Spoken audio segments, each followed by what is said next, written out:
Hello, good evening, and welcome back. Most people support suspending Parliament to push through no-deal Brexit, poll shows. Bear in mind that this poll was done by the Commonwealth poll for the Telegraph, and it asked 2011 British adults what they thought about the latest political developments. So, of course, you know your initial thoughts. It's a poll, it's a tiny sample size, and it's also for the Telegraph, so of course it's going to have some sort of support for Brexit. However, also bear in mind that this is still a mainstream media contributor, and therefore the people reading this would still be of that persuasion. But let's read on. More than half the British public would support suspending Parliament to push through Brexit without a deal, a new poll shows. The Shock survey, not a shock at all if you've been watching the events the past few years, found 54% of people agree that the Prime Minister needs to deliver Brexit by any means, including suspending Parliament if necessary, in order to prevent MPs from stopping it. Many MPs have expressed outrage at the idea of proroguing Parliament in order to avoid a no-deal scenario being halted by the Commons. And I'm also against suspending Parliament in order to push your own agenda through, although I am in full support of allowing a no-deal Brexit. I don't think it should happen in a way that you're not allowing your enemy to speak, even though they have had plenty of opportunities and they are wrong. I still don't think that you should ever be in a position where you think it's correct to silence your enemies and just push through your own agenda. So, the poll also found, however, that 51% of respondents agree that Brexit should be halted if problems over the Northern Ireland border threaten to split the Union. I think it's fair enough, but again, you just send the IRA to Europe, and it's going to be fine. According to the figures, 88% of respondents feel Parliament is out of touch with the British public, and that 89% feel MPs ignore the wishes of voters and push their own agendas on Brexit. We've got a mass blackpilling happening now, yes. If democracy changed anything, it would be illegal.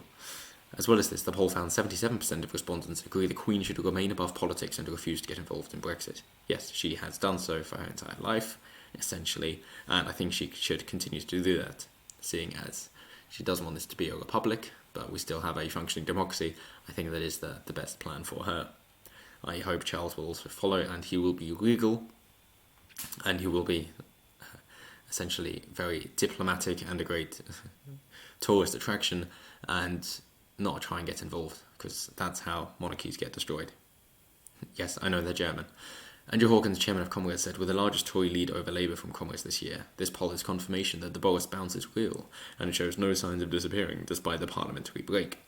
Boris's support has been boosted by him outperforming expectations, including among a third of Labour and Lib Dem voters."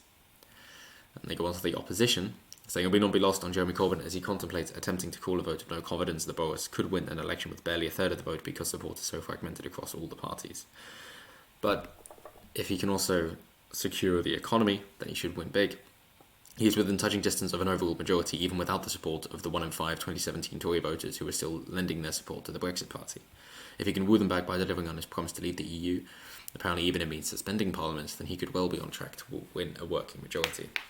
So, the main takeaway from this, thankfully, is that the pendulum's starting to swing in a more well-known manner now, that people are actually fine with a no-deal Brexit if it means we can leave, if it means we can have sovereignty of our own country.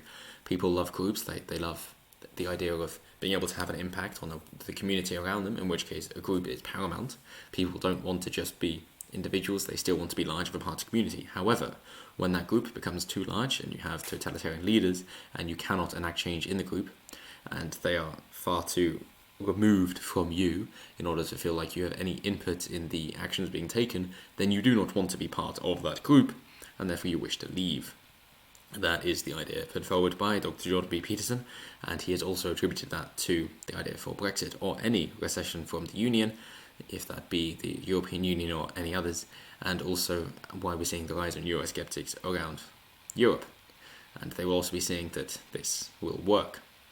We have also learned that Bolton, for the United States, saying that he is looking forward to creating a deal with the United Kingdom, saying that the negotiators said it would be on track with the WTO terms, and that they're looking forward for things like agriculture in particular, in order to push that forward to strengthen the US-UK relations, and doesn't see why we can't do that.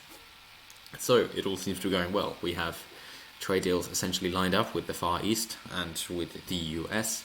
Europe doesn't want to be a part of us, but they are destroying themselves anyway, the European Union, especially with Germany taking in much more than they can handle.